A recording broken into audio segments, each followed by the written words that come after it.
हरियाणा के बारे में जब बात आती है तो हरियाणा का जिक्र आते ही हम लोग पहलवानी की बातें सोचते हैं, बॉक्सिंग की बातें करते हैं और अलग अलग प्रतियोगिताओं में मेडल्स की बातें आती हैं। लेकिन जब हम साक्षर होने की बात करते हैं, शिक्षित होने की बात करते हैं, तो आपकी सरकार का एक लोगो है नॉन स्टॉप हरियाणा, एक मोटो वाक्य है। शिक्षा के क्षेत्र में भी क्या हरियाणा नॉन स्टॉप है? जी बिल्कुल। देखिए, मैं आपको बताना चाहता हूँ कि जिस तेज गति से दुनिया चल रही है, जो तेज रफ्तार है, इसमें हरियाणा भी अपने कदम साथ बढ़ा रहा है। हरियाणा में भी लोग समृद्ध हों, वो भी आगे बढ़ें। इसके लिए ज़रूरी है कि एजुकेशन, वो जो शिक्षा उनको चाहिए वो मिले, और इसके लिए जो ढांचागत विकास है वो भी हमारा हो। और ढांचागत विकास के साथ साथ जिस तरह की आज के सिस्टम की ज़रूरत है वो भी उनको मिल जाए। उसके लिए हमने कॉलेज की संख्या बढ़ाना, जैसे आपने अभी दिखाया, हर जगह पे हमने बढ़ोतरी की है। और ये बढ़ोतरी में और ज़्यादा चिंतन इस चीज़ की आवश्यकता है कि भाई आज जो मैं बच्चा हूँ, मैं पढ़ रहा हूँ, मुझे 12 से 15 साल लगेंगे जब मेरी पढ़ाई पूरी हो गई। तो 12 से 15 साल बाद मैं कहाँ खड़ा हूँगा, ये सबसे ज़रूरी बात है। और इसी को ध्यान में रख के हम लोगों को अब काम करने की आवश्यकता है।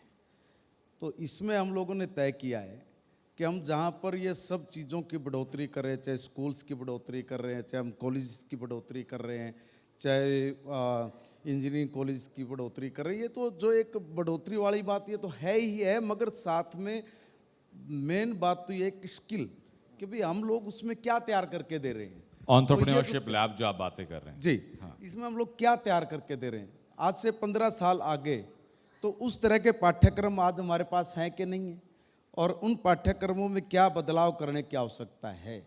तो इस पे हमारी सरकार फोकस कर रही है, ठीक है। और इसको फोकस करके हम लोग आगे बढ़ने वाले हैं। एंटरप्रेन्योरशिप की आपने बात की सर, एंटरप्रेन्योरशिप के लिए मार्केट कैसे बनाने की कोशिश की जा रही है, इस पर भी बात होगी।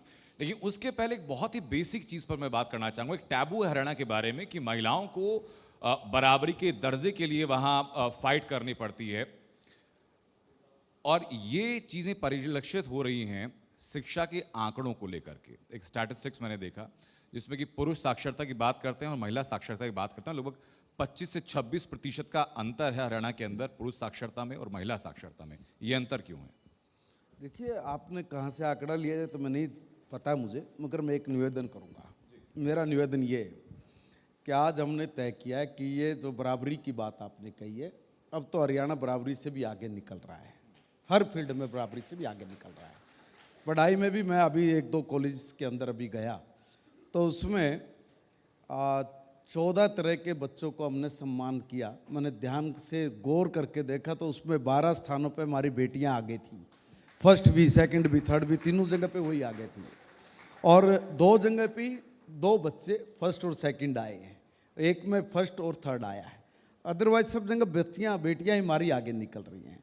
और इसमें ये जायज़ बात नहीं है कि कहीं भी जो अंतर है ये गलत है। आज तो बेटों में तो अंतर हो सकता है, बेटियों में नहीं हो सकता। बेटियां बहुत आगे चली गई हरियाणा की, अब बहुत आगे चली गई। खेल में भी वो आगे हैं, पढ़ाई में भी आगे हैं, जॉब्स में भी वही आगे आ रही है। सब जगह बेटियों ने धमाल मचा रखा है। शहरी क्षेत्र में और ग्रामीण क्षेत्र में शिक्षा का अनुपात हरियाणा के अंदर क्या है सर? क्योंकि यूजुअल एक परसेप्शन होता है कि शहरों में शिक्षा बेहतर होती है, ग्रामीण इलाकों की तरफ सरकार का ध्यान देना जरूरी होता है। देखिए, हमने मॉडल संस्कृति स्कूल खोले हैं। जो कमी थी, देखिए कमी कहीं नहीं है, पहले तो मैं एक बात बोल दूं। कमी नहीं होगी, सरकार काम कैसे करेगी फिर? देखिए, कमी कहीं नहीं है। और जो ये गांव में और शहर में जो आपने अंतर बताया, अब ये अंतर की खाई अब नहीं रही है, ये पट गई है। अब ये नहीं कह सकते कि भाई कोई बहुत बड़ा अंतर हो गया। आज गांव में भी वो तमाम सुविधाएं उपलब्ध हैं जो शहर में हैं। आज शहर के बच्चे से भी आगे गांव का बच्चा निकलता हुआ नज़र आ रहा है। बहुत सारे ऐसे फील्ड्स हैं जिसमें हमारे बच्चों को मैं कहूँगा कि शहर से भी ज़्यादा रिजल्ट्स भी अगर हम लोग देखते हैं स्कूलों का निकाल के, या जो ग्रामीण अंचल में जो कॉलेजेस हैं उनका जो रिजल्ट देखते हैं, तो बड़ा अंतर है। आज गांव भी शहर का मुकाबला कर रहा है, उससे कहीं पीछे नहीं है, कहीं पीछे नहीं है। एक शिक्षा मंत्री होने के नाते आपको लगता है कि जिस दौर में हम लोग एक देश एक विधान एक संविधान की बातें करते हैं, वन नेशन वन इलेक्शन की बातें करते हैं, ऐसे में देश के अंदर वन नेशन वन एजुकेशन की बात भी होनी चाहिए? बिल्कुल होनी चाहिए। कैसे करेंगे सर? देखिए, मैं एक निवेदन करूंगा, हम लोगों को ये देखना, जैसे मैंने स्टार्टिंग में कहा कि भाई 15 साल आगे मैं जाऊंगा। आज की जो एजुकेशन, इसमें 15 साल आगे का सिलेबस चाहिए। आज मैं जहाँ खड़ा हूँ, 15 साल के बाद लोग कहाँ खड़े होंगे, उनकी ज़रूरतें क्या हैं, किस तरीके की चुनौतियाँ उस वक्त होंगी, उसके लिए क्या हम लोग तैयार हैं? क्या हमने अपने बच्चों को उस तरीके की स्किल दी है? क्या उस तरह के उद्यमिता का कोई हमने रास्ता उनके लिए खोल के रखा है कि भाई हम लोग आगे बढ़ सकें? देखिए, उस तरह की चिंतन करने की आवश्यकता है, और उसको चिंतन करने के लिए वन हमने नेशन भी वन एजुकेशन की जो मैंने बात की, मैं उस बारे में संदर्भ बात कर रहा हूँ कि आप एग्जाम्पल लीजिए कि आदमपुर के किसी गांव के एक प्राइमरी स्कूल का बच्चा है और एक बच्चा है जो कि अंबाला के या चंडीगढ़ के किसी अच्छे प्राइवेट स्कूल में पढ़ता है। इन दोनों के बीच का अंतर मैं समझाता हूं आपको कि जो गांव के बच्चे की जो आकांक्षाएं हैं पढ़ाई को लेकर के और उसके पास जो उपलब्धता है, उन दोनों के बीच में एक बड़ा गैप है। उसको जो संसाधन की इच्छाएं हो सकती हैं, हो सकता है कि उसका परिवार आर्थिक तौर पर वो संपन्न ना हो, उसके पास वो उपलब्धता नहीं पहुंचेगी। इस गैप को फिल करने की जिम्मेदारी सरकार की है। देखिए, मैं एक निवेदन कर रहा हूँ, अब कोई ऐसी बात नहीं बची है। देखिए, आज उस तरह की जो सुविधाएं सिटी के अंदर है, वो सुविधा आज गांव में भी है। आज गांव का बच्चा कहीं पीछे नहीं है, आज सुविधाओं में भी पीछे नहीं है, आज एजुकेशन के मामले में भी पीछे नहीं है। हर जगह आज बराबरी है, और मैं ये कह रहा हूँ कि गांव का बच्चा बिल्कुल और तेज़ी से आगे बढ़ रहा है। आप आज जो मेन जरूरत है वो स्किल की है कि भाई हम लोग कैसा स्किल्स उपलब्ध करा रहे हैं। अगर हम आने वाले समय और उसकी चुनौतियों को देख के पाठ्यक्रम नहीं बनाएंगे तो समस्या खड़ी होगी। क्या बदलाव हो रहे हैं सर? स्किल डेवलपमेंट में क्या कर रही है सरकार? देखिए, हाँ, उसके लिए अभी हम लोगों ने एक कमेटी मैं बनाने जा रहा हूँ, यही चीज़ों को ध्यान में रखे, क्योंकि मुझे अभी बने 4-5 महीने हुए, तो मैंने इसमें बड़ी तेज़ी के साथ हमने कुछ काम किए हैं। उसमें हम लोगों ने ये तय किया कि भाई कोई उद्यमिता का कोई एक सिलेबस हम लोग लगाएं, जो 9वीं 10वीं 11वीं 12वीं, इसमें हम लोग उस पाठ्यक्रम को लागू करें, जिसमें बच्चे को ये चिंता नहीं हो कि भाई मैं 12वीं के बाद क्या करूँगा। तो उसको इतना स्किल देना, इतना तैयार करना, उसके लिए कोई इंटर्नशिप की हम लोग व्यवस्था सोच रहे हैं कि 3-3 महीने की इंटर्नशिप उसको हर साल मिले।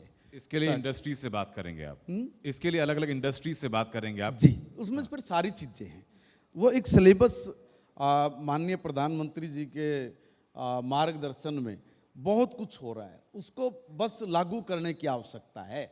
तो मैंने जैसे कहा कि उद्यमिता है, जैसे अब मान लीजिए कि एनजीटी में कुछ रूल्स है कि भाई ये तो मैंडेटरी है, ऐसे ही हरियाणा में हम लोग सोच रहे हैं कि भाई ये जो इंटर्नशिप है, जो 3 महीने की 1 साल में उद्यमिता का जो ये सिलेबस है, हम लोग इसको लागू करें और 3 महीने की इंटर्नशिप उसके लिए बिल्कुल मैंडेटरी करें। और मैंडेटरी करके कि ताकि जब बच्चा हमारा +2 करके निकले तो उसको ये चिंता नहीं हो कि मैं आगे क्या करूँगा, बल्कि उसको ये पता हो कि मैं अभी जहाँ खड़ा हूँ 25-30 हज़ार रुपये तो मैं अभी लेकर अपना गुजारा तो कर ही सकता हूँ। इसलिए बहुत सिंपल तरीके से हम लोग उस तरह के पाठ्यक्रम के साथ हमने एक कमेटी बनाई है। उस कमेटी में हमने कहा कि ये जितना जल्दी हो सके उतना जल्दी लेके आओ, और उसको लागू करने के लिए प्रदेश की जो हमारी सरकार है उसने तय किया कि भाई हम लोग अपने कुछ टीचर्स को कहेंगे कि भाई आप लोग जो भी इस सिलेबस को पढ़ाने के इच्छुक हैं उनको आप लोग आइए, आप उसमें ऑनलाइन एक बार आप अपनी उपस्थिति दर्ज कराइए कि भाई हम लोग इस सब्जेक्ट पे जाना चाहते हैं। हम लोग फिर उनका प्रशिक्षण करेंगे, प्रशिक्षण करके फिर हम लोगों को अगर ज़रूरत है उस तरह की एक पीरियड्स बढ़ाएंगे, और बढ़ा के हम लोग ये उद्यमिता वो एक सिलेबस लागू करके बच्चों को टाइमलाइन आपने तय की है कि अगले सेशन में शुरू करें? क्योंकि आप जो बता रहे हैं प्रोसेस लंबा, कमेटी बनेगी, कमेटी रिपोर्ट देगी, उसके लिए फिर आप यथोचित मैं एक शिक्षक हैं वो निवेदन कर रहा खोजेंगे। हूँ, मैं एक निवेदन कर रहा हूँ जी, अब बहुत तेजी से भारत आगे बढ़ रहा है, उसमें हरियाणा भी तेजी से आगे बढ़ रहा है, बहुत लंबा समय नहीं लगाएंगे। अभी एक बात जहन में आई, एक समस्या ध्यान में आई कि हमारे बच्चे किस प्रकार की समस्याओं के साथ जूझ रहे हैं, उसको दूर करने के लिए सरकार की जिम्मेवारी है कि उसमें कुछ करे। तो उसके लिए ज़रूरी है, देखिए भाई, आप हर बच्चे को नौकरी नहीं दे सकते, हर बच्चे को काम जरूर दे सकते हैं। आप उसको एग्रीकल्चर के क्षेत्र के लिए तैयार कर सकते हैं, आप उसको शिक्षा के क्षेत्र में तैयार कर सकते हैं, आप उसको ड्रोन उड़ाना सिखा सकते हैं, आप उसके लिए नए नए दुनिया भर की ऐसे काम हैं कि किसी भी कार्य से हमारा बच्चा अछूता ना रहे और उसकी जो सोच है, वो जो करना चाहता है, उसके मन के अकॉर्डिंग वो अपने सिलेबस को लेके अपने आप को तैयार करके आने वाले जो चुनौतियां हैं उनका वो मुकाबला भी करे और 10-12 साल में जो जो सिचुएशंस बनने वाली है वो उसमें घबराए नहीं, बल्कि उसको पता हो कि मुझे क्या करना है। इस तरह की सोच के साथ तैयार करने का हरियाणा सरकार का मन है और हम लोग उसी पे फोकस करके आगे बढ़ रहे हैं। जी न्यूज़।